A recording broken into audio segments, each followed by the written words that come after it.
Good evening, everyone. Welcome to the Kickin Show, the official podcast of Kickin the Tires. I'm show's host, Jerry Jordan, with all of the co-hosts here tonight: Seth Eggert, Zach Catanzaretti, Matt Corson, and Justin Schuler making a wayward appearance out from the. Well, I guess we just came back from your hometown.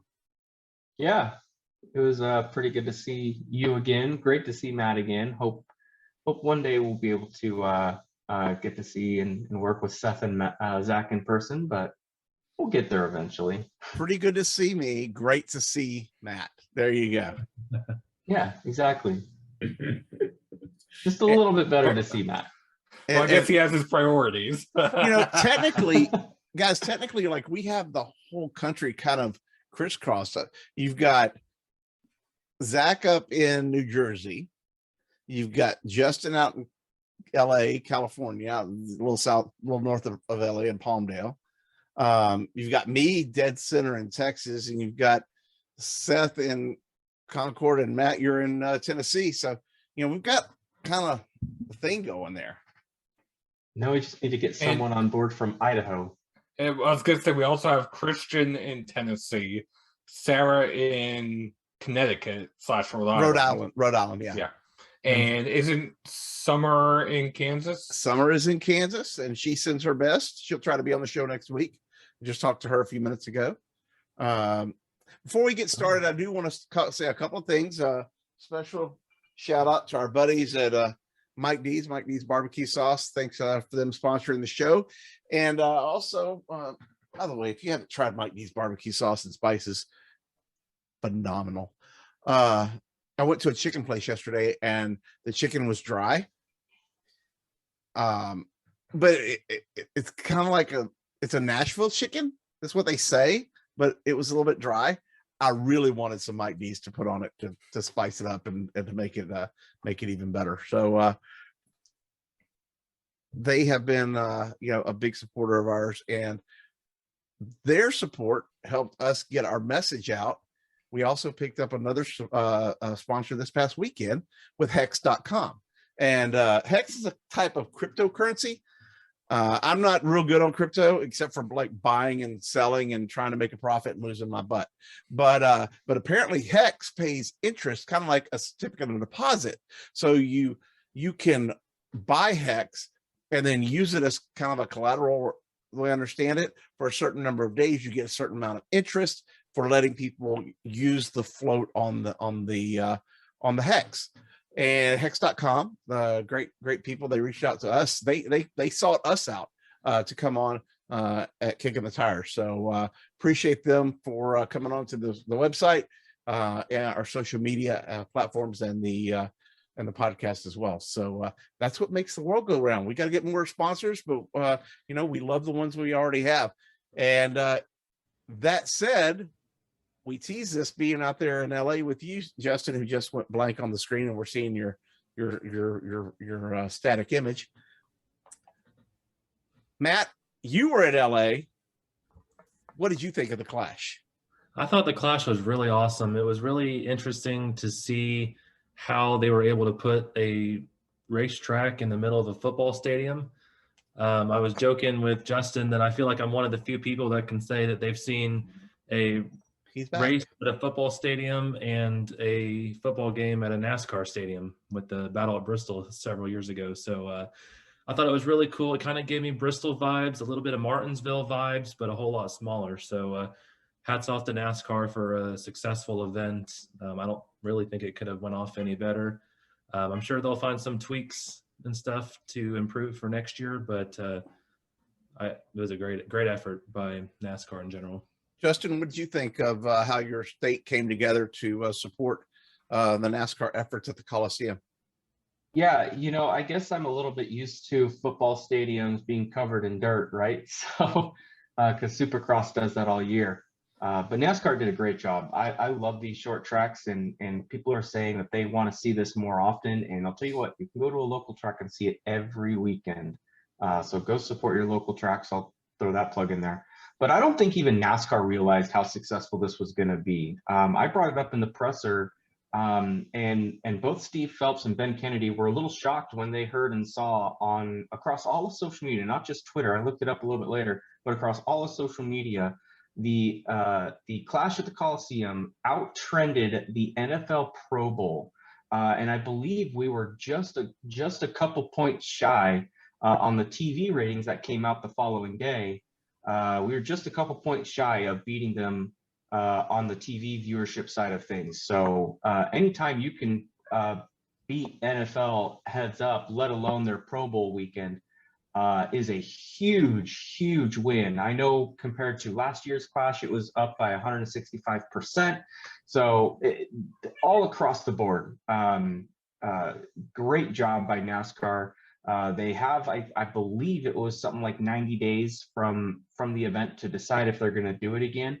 I'm kind of mixed. I kind of want to see them do it again, but I also like the idea of seeing if this can be done at some other venues. Or I know we've had the talks of having a street race somewhere.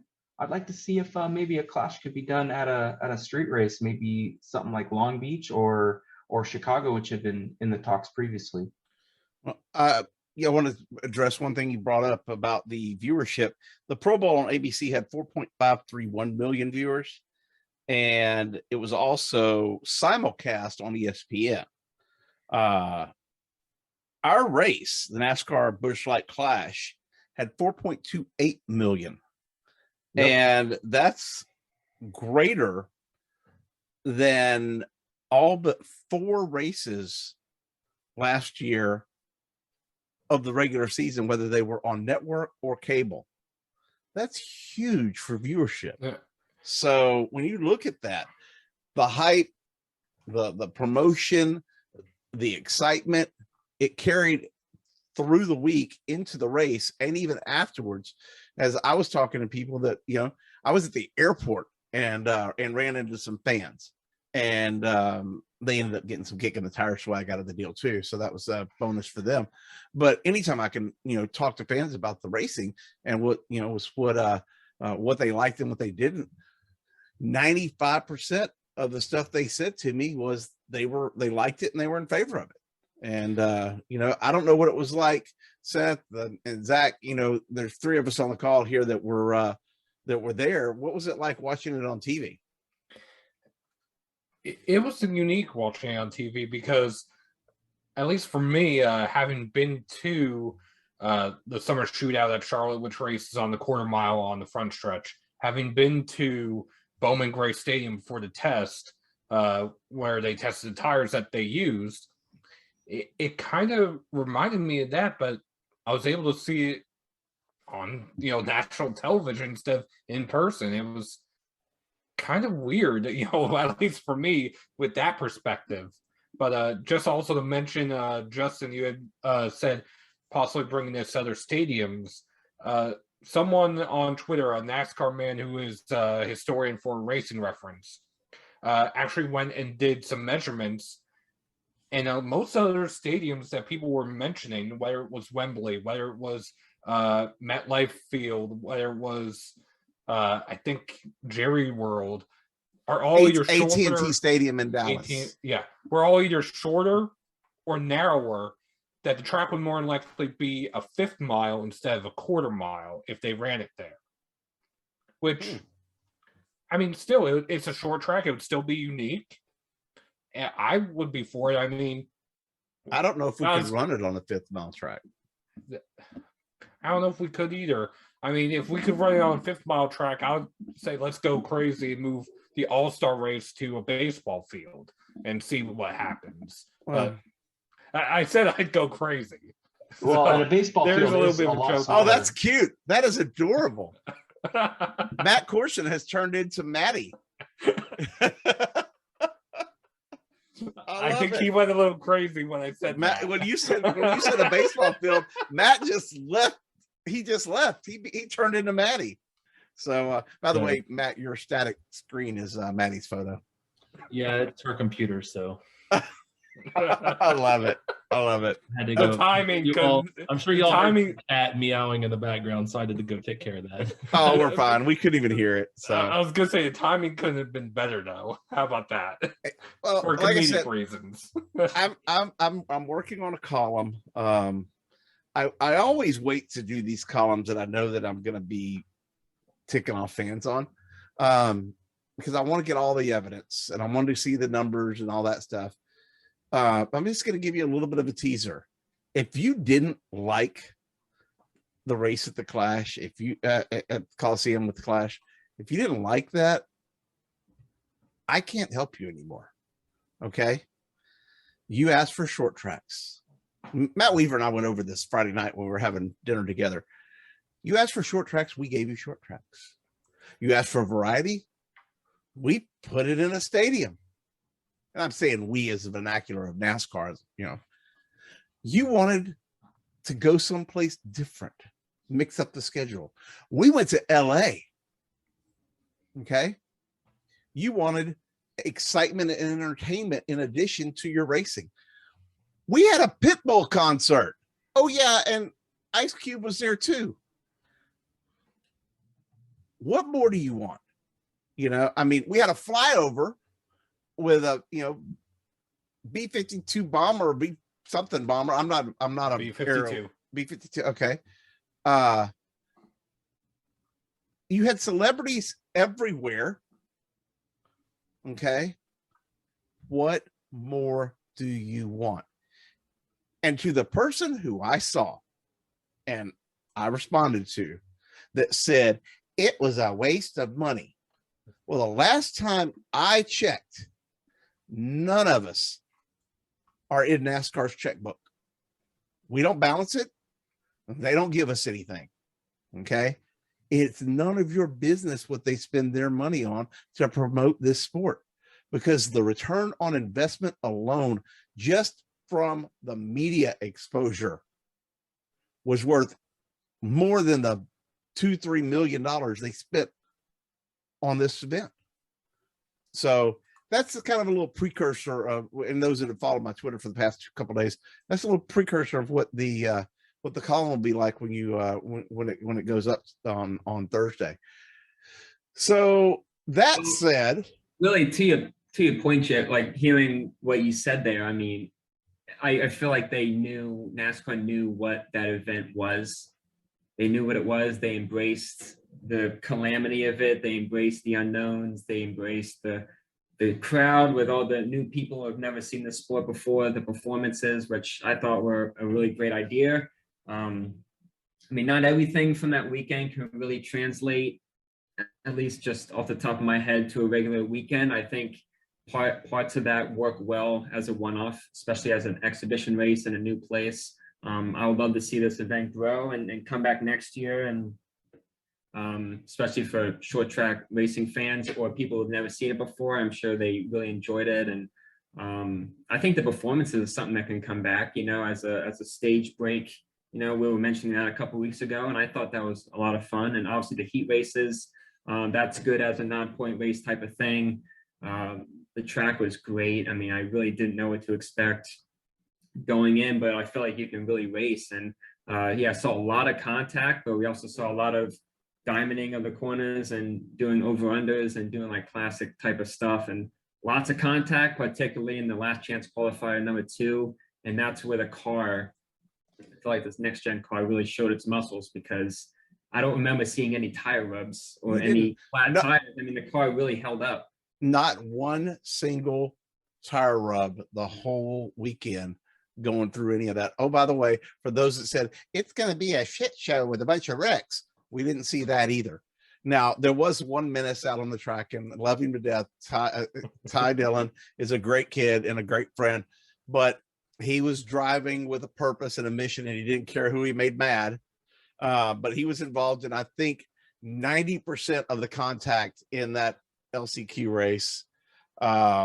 So, and to be fair, I know one of them, to be fair, a lot of what we saw, and yeah, there's a difference between driving hungry and driving desperate. He was kind of driving desperate. He was driving desperate. You know, one of the incidents, and we saw this a number of times, was that a car would hit the back of another car, and the car in back of him would hit him into the car in front of him. Like it was literally, we see chain reactions all the time at Martinsville and places, but this one, it was so obvious. Hey, you didn't see a radiator. No radiator. You didn't mean to hit the car in front of you, but you're getting hit from behind, and it just causes a wreck. And you just I will say this: NASCAR, I believe, did adjust the rules a little bit on restarts to where technically the second place car can beat the leader to the line as long as it's not the first one to go on the restart. Correct. But that's only for restarts. Yeah. Initial starts. I'm saying restarts. He massively jumped that. Yeah, He massively jumped that. Yeah. I'm sorry. Yeah. Both times. He was way outside the box when he hit the gas. So yeah. Okay. Is what it is. But to Zach's point, to my point, y'all got what y'all asked for. So I don't want to hear a bunch of complaining. Because to me, what I see is a bunch of, preschoolers whining because they can't get their bottle at lunch.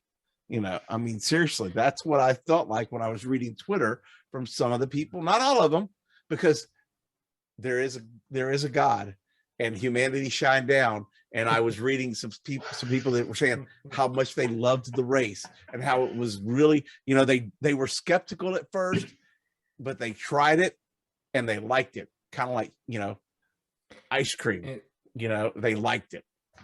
And one other thing I do want to mention, that a new rule actually came out of the race too. Tyler Reddick, after the choose, broke his drivetrain. Well, there wasn't actually a procedure for how the lineup is changed after the choose should somebody not be able to line up. So now, for Reddick's case, he was leader. That entire line just moves forward. Right. That's normally how it would have worked anyway. But it wasn't actually in the rule book, though. Yeah, and here's the weird part. So for Reddick's case, the inside row moves up. That third place car becomes the control car. Yeah. That's the weird part for me, because now it sucks even more to be second. Why don't you have second to be the control car at that point? Like, that part doesn't make sense. I understand the inside row just moves up one. That goes back to the history of NASCAR. It's always been that way. It's been that way for years. The line moves. If the pole sitter, something happens to him, the line moves up. And no. I get that, but then usually it was the second place car becomes the control car for. I mean, before way back in the 90s and early 2000s, we didn't have like a restart zone, but true. But also in the 90s, we didn't have double file restarts. Yeah, exactly. So then it would have been second by default. Yeah. Back then. So that's the weird part for me is like, okay, so what's the point of being second at this point? Which I know it's really weird to say, but double file shootout style. Yeah. I think what Justin is saying, like, I mean, if it's like last minute and they're coming to the restart and something happens, of course, everyone's going to move up. But I think in most cases, they can call the restart off. Yeah. And of course, every car has to do this, and they're going to have to go back in the single. It'll take a couple laps, but it would kind of keep everyone in the right position. But with a track like this, I mean, that's pretty tricky. And we saw how important that choose cone rule was. I mean, that made a big difference. Some guys went for it and went on that outside lane, and sometimes it worked. And then sometimes they literally had to go back to like 8th or 9th and just claw their way back up. That was like the best choose cone stuff I could see. I do have a question before we go any further, because we're going to move on, and I want to talk about Bubba Wallace. But real quick, Justin, on a personal note, did you buy or sell a house today? Our house is officially in escrow, and we have an offer for a house out there, just south of Fort Worth. I was hoping to get into Weatherford, but I don't think that's going to be quite possible with houses lined up. But we put an offer down, and I'm hoping to get a call back from our agent out there tonight on what that offer. So you had 7 showings on Sunday. Did it come out of that? We had 6 on Saturday, or 5 on Saturday, 6 on Sunday. 6. Okay. And then Monday morning we got an offer of 10,000 over asking price. There you go. That's how you can always. That's always good. So Yes. Justin is going to become a Texan. Just for those that don't know, he's moving to Texas. So we welcome you with open arms, and you can leave your liberal But California do you behind. really? Yeah. Well, I'll let you come to Texas. It's okay. Okay. Just don't California my Texas. Well, the only thing that I will California your Texas is my 10-round magazines, because that's all they can carry out here. So I'll have to get some new clips. Oh, dude, do you want me to reach behind me and show you what I got in this turtleneck? Probably not on the podcast. I don't know if we'll get demonetized for that. Oh Lord. Okay, now Hey, real quick, before we do move on, I do want to give a big shout out to Rick Ware Racing. They almost got 2 cars into that main event. that was pretty cool. In whose world do we think that in what Marvel alternate universe would we be talking? Well, Hey, about they've Cody been Ware almost improving their making- stuff. I gotta give them credit. And not only that, but with Ty Dillon's disqualification, they actually won the second LCQ with Ryan Preece. That's You're right. They did. You're right. With the DQ because So I don't know if y'all know this or not, but Netflix did a documentary series on Bubba Wallace. It's called Race, RACE. Obviously, there's a double entendre there with him being the only Black full-time NASCAR Cup Series driver in the sport, and also racing. I am a screener on that. It's going to come out later this month. I got to pre-screen it. I've seen a couple of episodes. We are also a contributor to the series. Some of the video from Talladega that I went out and shot for Kickin is in the one of the episodes, at least one of the episodes. And I didn't know the impact. I mean, I've been a news reporter my whole life, so I kind of knew that I needed to do what I did, but I didn't know the impact that it would have of actually letting bigoted people just spew their venom.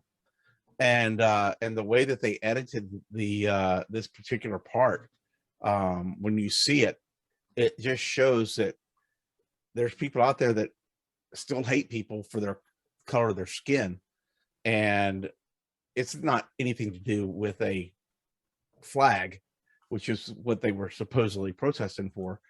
I'm glad that NASCAR banished the Confederate flag from the track, and it was the right thing to do. I didn't know that this series would impact me kind of the way it did, because there's a lot that I say a lot. There was some new stuff that I found out about Bubba and things that he had to deal with and stuff. I grew up in a very racist town here in Southeast Texas, and didn't see racism because it was a racist town. There was no people of color there. And I went to a mixed school district in another town and fit in just fine, and had lots of friends of all persuasions, all ethnicities, and still do. But that's when I learned about how bad the town that I came from was. It's when I got into an area where it wasn't just all people that look like me. So my hat's off to Bubba Wallace for a lot of the stuff that he's had to go through and to deal with. It really I've always liked Bubba. He's always been good to me. He came to, when we were doing the him and Ryan Blaney came to do a appearance for us when we did the playoff pursuit at Texas Motor Speedway.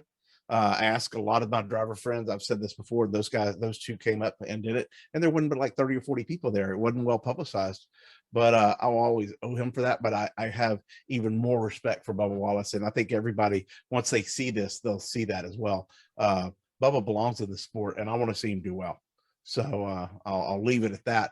I don't want to say anything more because the show and stuff, specifics about it are under embargo, but I can talk about what I shot. So that's that's where it's at. And I don't know, were y'all aware? I guess there's been some talk and some buzz about the series. Has anybody seen anything on it so far? Nothing.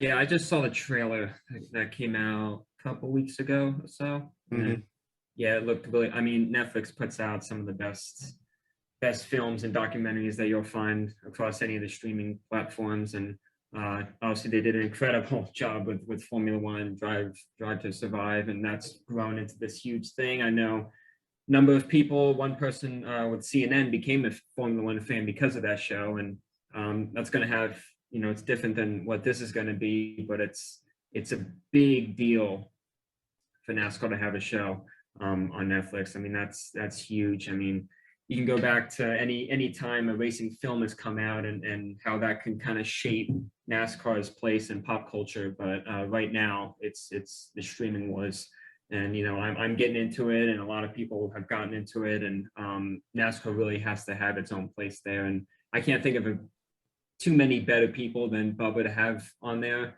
I think he's great for the sport. He's great for the fans, and he's with such an interesting, fascinating team, you know, with Denny, and then obviously with Michael Jordan, and now he's got, you know, Kurt, and they're off to a decent start for this year, but I mean, they can possibly win the 500. I mean, I think Bubba's a great pick. He's not mine personally, but he can easily win it, and we know Kurt's done it before, and it can lead to momentum going into a season, and when it comes out is right on the 500, so it's just perfect timing, and yeah, great to see. I will say, I think the last documentary, most recent one that was made, one was Peacock and NBC making one on Chase and his championship season in 2020. But aside from that, Motor Trend made one in 2020 around the Daytona 500. They were making this beforehand, and they were following 3 drivers that weekend: Austin Dillon, Bubba Wallace, and Ryan Newman. They were following Ryan in 2020. In 2020 for the Daytona 500. Now, I was following Ryan in 2020 as well because he had sponsorship from Coke, and that's where my wife works, so one of their sub companies. So I didn't know that they were doing that. That's interesting. I was going to say it was on Motor Trend. It was on their TV channel because of COVID. By the time it actually aired, I think it aired after the 2020 season ended. Wow. So it took a while for them to get up. Plus, with Newman's crash, I'm sure they delayed things as well to make sure he was okay, and maybe to follow what happened after. Interesting. I did not know that. But like I said, this is gonna be coming out later this month. It's gonna be I think it's gonna be really good. And I'll have a little story previewing it, and we'll have some the trailer and stuff at Kickin, and maybe even some clips if I can pull them off from without getting in too much trouble. But it was neat to be, you know, not only be a screener for it and to see it, but to have my product in there, you know, my video, as vile as it was, with the people saying, you know, defending the Confederate flag. I've said it before, I never really thought about that. To me, it was just a flag, but if it's a symbol of hate and it hurts someone, I don't want that to affect my sport, and I don't want that to affect my friends. And for me, I'll always consider Bubba Wallace a friend for what he did for me at Texas. You know, he probably doesn't even remember it, but I damn sure do. So moving on, you know, Zach, talk about one good person to another good person. JGR had an announcement today with probably one of the classiest dudes I've ever met in the sport of NASCAR, and that's Trevor Bayne. He's another one. I followed him when he won his Daytona 500. I was shadowing him that day, so I've always had kind of a connection with Trevor as well. Yeah, and it's definitely one of the biggest days. I guess one of the biggest days of his career. That one was obviously the #1, and I think getting his first full-time ride with Roush and, you know, MWR way back in the day. I mean, those were big days, but this is a big day too. I mean, Trevor, he's been around for a really long time. getting a little up there in age, I guess, though he's still kind of pretty young. You know, he's been getting into other businesses outside the sport. And at least in my eyes, I thought he was pretty much done with racing. I mean, we saw him in the truck series a little bit a couple years ago. He actually did pretty decent. He nearly won Talladega and had a great run at Bristol, I remember. But so he kind of proved that he still has it. And thankfully, other people have been taking notice as well. He's going to be with Joe Gibbs Racing this year for 7 races in the Xfinity Series, and the number 18. Devotion Nutrition is going to be backing him in his effort. Just some of the races that he's running: Auto Club Speedway, Charlotte, New Hampshire, Homestead, a few others. Jason Ratcliffe is going to be with him. He's probably the best crew chief you can have with that team, or any team really. Part-time deal. I mean, it's always tough to come in, you know, in a car that he hasn't driven in so long. It's been, I think, 5.5, 6 years since he's touched one of these cars, and a lot's changed since then. And that was a road course at Watkins Glen. So where he's able to kind of pick and choose what races he got to run, and where he's able to kind of hone his past skills on what he's learned over. I mean, he's got, I think, 187 Cup starts and about the same amount in the Xfinity Series. So he's loaded with experience, but you have to wonder how the rust will kind of ease off. But he's in literally the best equipment possible. You can't get any better than JGR and Xfinity. It's the #1 car, has been for a really long time, no matter who's in it, really. But having his experience there, I think it's really going to pay off. And he picked some really good tracks too that I think can really showcase what he's capable of. Yeah, he's got some talent, and like I said, it was really cool to see him. I always tell this story, and I feel bad for it, but I don't feel bad. It's just okay. So David Pearson was there the day Trevor won, and I was interviewing David Pearson before. We were all at the Wood Brothers hauler and hanging out, and I interviewed him. And I said, "What do you think this kid's chances are of winning this thing?" And he said, "Ain't got a snowball's chance in hell." That's classic David Pearson. Did he watch the duel? Do what? Did you watch the duel from a few days earlier? He lost the duel. The Gateway Duel 150. Oh, pretty good. I didn't. Well, I didn't. I wasn't even paying attention to that back then. I was. You know, I got assigned that day. I got assigned Daytona 500 day just to do that, to follow him and to talk to Pearson and the Wood Brothers and everything. So when he wins, I go to David Pearson and I said, "Now what do you think?" He says, "I guess every blind squirrel gets an acorn." He said, "But that boy ran like hell today, and he ought to be proud." And I'm like, I'd never interviewed David Pearson before that day, but he was really thrilled to see Trevor win for the Wood Brothers, and that set Trevor's course of his career. I mean, obviously, as you said, that's the biggest win of his career. But yeah, I'm glad to see Trevor get back into the car, and not just because he had some medical issues and things like that kind of pulled him out of the car at some point. And apparently he's got a really good coffee shop in Tennessee. That's over close to you, Matt. Have you been there yet? No, I haven't been there yet, but it's in my hometown of Knoxville, back in East Tennessee.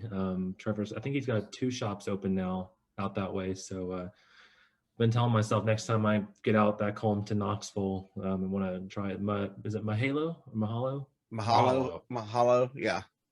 So Mahalo. It looks like a pretty cool place. I remember talking to Trevor at his last Cup start, back when he was doing like a partial with Matt Kenseth at Roush, and I talked to him at Texas when he climbed out of the car. I think he finished like 12th or 14th, and I just remember how dejected he was because he knew this was probably his last chance in NASCAR, is what seemed like. And then, of course, like Zach said, he did end up running back trucks. But I just remember how upset he was walking away from the car at Texas from his last Cup start, and to see him have this high-tier ride with JGR, which I don't want to say it's a shoe-in for victory lane, but it's a really good chance.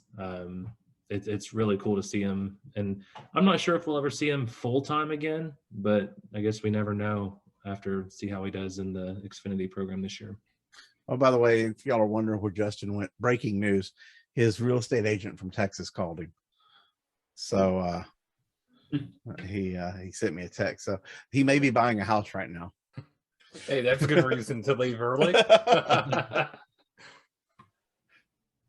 Seth, Monday Night Racing.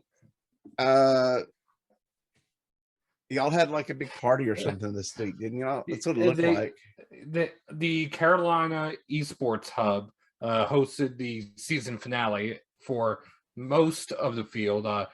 I didn't attend in person. I raced from home because I've been fighting a sinus infection, so I didn't want to go and get everybody sick. That's how you take out your competition. Yeah, but at the same time, I don't want to get some of the pros sick a week before Daytona. Oh, well, there's that. But that being said, the championship 4 came down to Adam Cabot, who is an iRacing pro, Ryan Vargas from the Xfinity Series, Colin Fern from Brandonbuilt Motorsports, and David Schildhouse, who is the team manager for Charlotte Phoenix Esports. Adam Cabot won. The iRacing guy won. Not one of the pros, not one of the ones from the industry. Adam had raced his way into the league last year after winning Anthony Alfredo's Esports Racing League, which the championship prize was an opportunity to run with Monday Night Racing. Okay, so that's I'm just gonna leave it there. I'm speechless. I'm speechless that the Monday Night Racing was the champ. I'm not slamming Monday Night Racing. I'm just saying it's not like it's the Coca-Cola series or anything. Well, it's not. And when I say he's a pro, he's not in the Coke series. He doesn't have an I rating or a skill rating to that's up there either. And I'll be honest, lap 1, turn 1, Colin Fern got wiped out by Shane Van Gisbergen from Australia. That's the same thing he did to you, isn't it? Might have been a little bit of karma. Might have been a little bit of karma. But that basically left the championship between Cabot, Vargas, and Schildhouse. Schildhouse was leading with 10 to go. Cabot ran him down, passed him, and drove away. As simple as that. For me, I started 16th, got up to about 11th, fell back to 25th, and climbed my way back up to 16th when the checkered flag waved. I just needed a late caution to be able to use the last set of tires I had and probably would have been able to get a better finish. But I do have to give a shout out to Justin Malillo, who I will be teaming with in Monday Night Racing next season. He said to do a 2-tire stop and a certain amount of fuel. And I was like, okay, I'll do it with 10 laps to go. Gave me 5 spots on pit road under green. There you go. So, granted, I fell back to 16th because my left side tires were hot as hell. But hey, I will say this regarding the karma part. I think in Jewish that's called Mida Connected Mida, right? close. Close. Close. I don't speak I Hebrew. don't speak Hebrew, but yeah, Mida Connected Mida. You're close. I'll say that. I'm reading it from I'm reading it from the translator phone on my phone. But also in iRacing news, this weekend is the Podium Esports 500, the Podium 500, which Podium Esports is one of the biggest broadcasters on the sim. Racing actually starts, we're recording Wednesday, racing actually starts tomorrow night with the prelim, then qualifying on Friday night, heats and the duels on Saturday night with the main event Sunday at 1 p.m. before the Super Bowl. Hey, real quick, I need to ask you because we were talking about this earlier in the before the show. I want you to try and do Road Pro or whatever it is. Yeah, I'm going to. One of the races is while we're at Daytona. If we don't get sim seats to get you a machine, can you log on with my machine using your account? Probably. Okay, so there's no reason why you could. I don't have to bring my sim. I can go buy a new steering wheel I might want Yeah, new stuff anyway. the only thing is I'd have to figure out where to actually hook that up, because I don't think the media center or the press box is going to like it very much if I try. Are you kidding me? I think I'm pretty sure we could probably make it happen in the press box. But I mean, my hotel's not far from there, so we'll make it work. We'll talk about it off the show. But Okay. it just came to me. I'm not going to bring my big Alienware computer and stuff, but I am bringing my laptops. Yeah. Both of them. So that'll give you an opportunity. You could race off of that. Yeah, I'm bringing my laptops too. I might be able to download iRacing onto my Windows laptop as well. So at least that'll be an option. I think Justin just bought a house. Well, no, but that was my realtor that called. The other person is wanting a counteroffer, so I had to run through some of those specifics with my realtor. I actually told her flat out that I think this dude is bluffing. He's like, oh yeah, we got another offer. So what are you gonna do with your offer? Like snapping a Z formation, and I'm like, dude, your house has been on the market for 3 weeks. You do not have another offer. And my agent was like, what do you? You're right. He could be bluffing. It's very unethical. This could be a bluff. We have no right. We have no ability to know if there's another offer, but you could be right. And I went, I know dang well I'm right. So I literally offered them what was it? The usually, I guess in Texas how it works is like the appraisal value. If it doesn't match, then we get the chance to lower the price. I told them if it doesn't appraise, I will pay you cash that difference. Because we're expecting that it's probably going to be $5 grand over appraisal value is what we're expecting. So look, there's a lot of houses for sale in Texas. And they're building new ones every day. You'll be fine. And on top of that, like they go fast. Like there's some houses that don't even hit the MLS and they're already pending in an escrow. I'm like, geez. You can always there's one next door to me that's for sale if you want to move next door. No. Come on, we can be neighbors. No, I mean that would be pretty good, but not great. It wouldn't be like hanging out with Matt Corson great, right? Exactly. Wow. Well, I think Seth's got a couple more stories before we end this train wreck. Well, one more iRacing one and more karma. I'm gonna start limiting you to like 2 iRacing stories a week. Well, this one's related to Colin Fern though. Okay. More karma. He just got put in the wall in a truck race. So he's running. At Lucas Oil Raceway.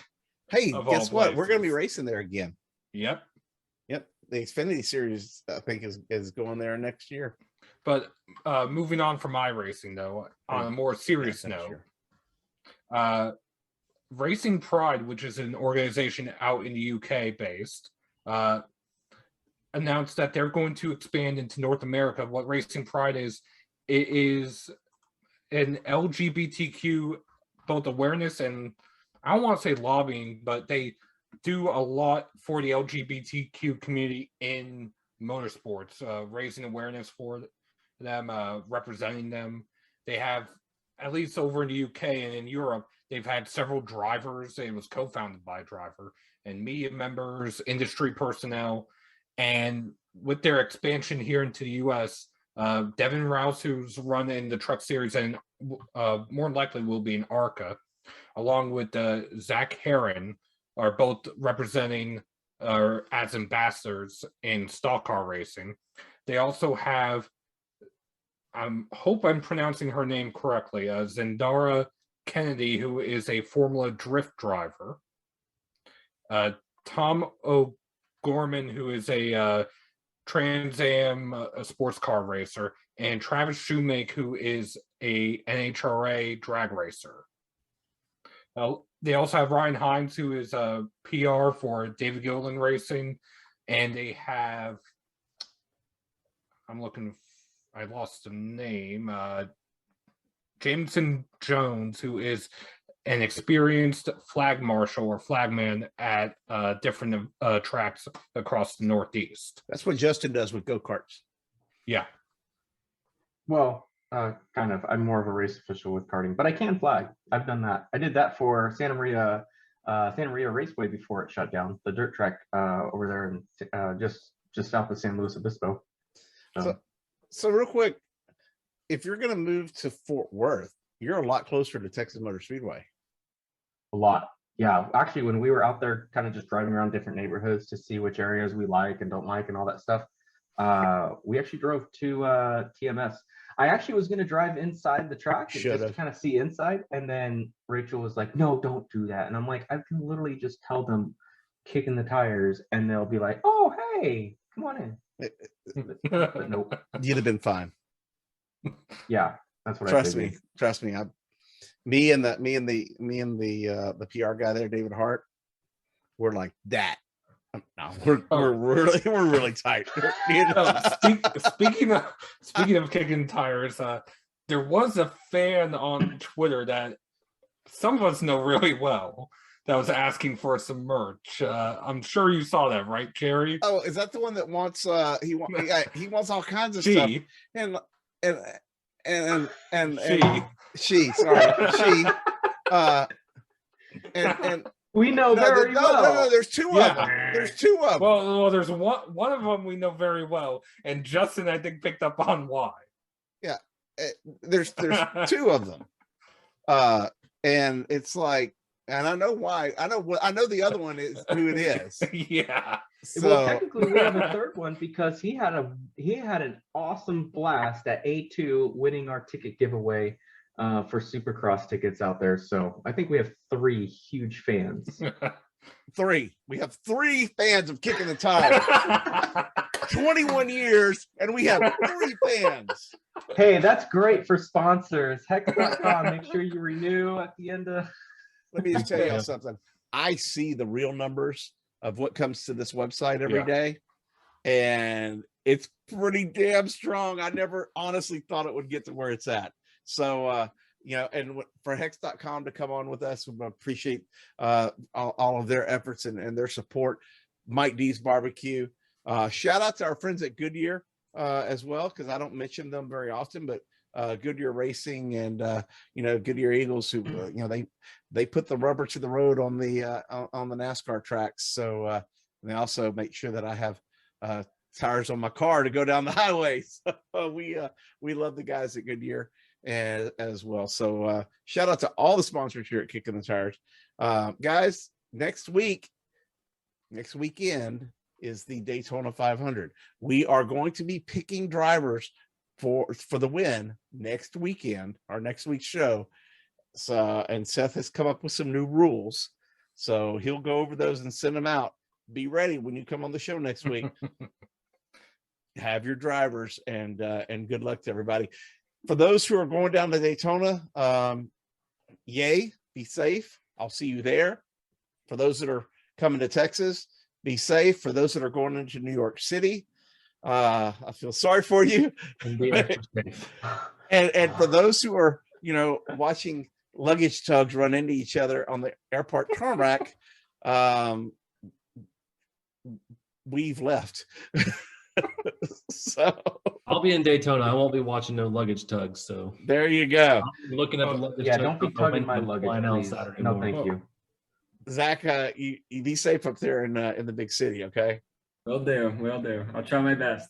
Actually, that's going to do it here for us on Kickin the Tires. We appreciate you sticking around and following this train wreck. We do this every week, and you can see us on YouTube. Follow us on Facebook, Twitter, Instagram. If there's a social media platform, I'm sure Justin's got us on it. So we'll see you guys next week.